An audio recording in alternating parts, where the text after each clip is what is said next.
Hi guys, Lazada haul muna tayo, no? Dumating pong aking order.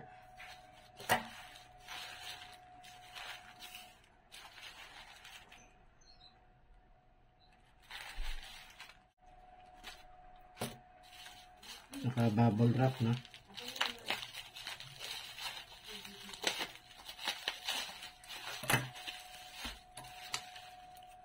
Five items to, guys.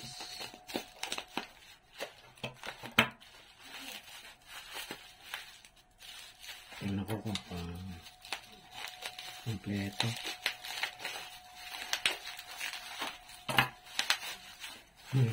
Ganun na lang yung balot, to. Nakabalot na lang sa box. Yun. Okay.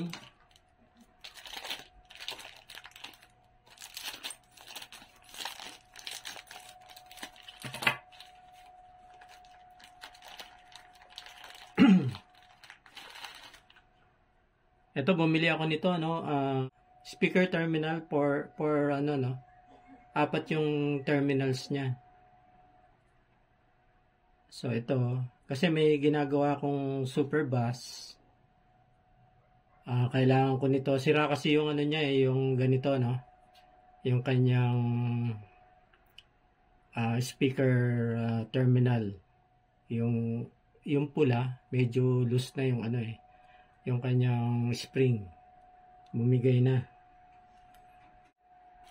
Ito palang ano, no? 5 meters na gauge 22 na speaker wire, no? Gagamitin ko to dun sa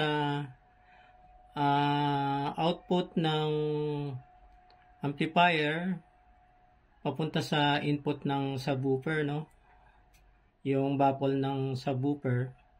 Then yung sa subwoofer, yung speaker terminal papuntang speakers. Ito yun. Sana kumasya, no? Maiksi lang naman ang distance, Tapos ito naman yung IC socket, no? So may ginagawa rin ako, no? 8 pins. Ipo-float ko na lang yung 8 pins, no? Lalagyan ko na lang ng IC socket para madaling magpalit. Then doon naman sa ginagawa kong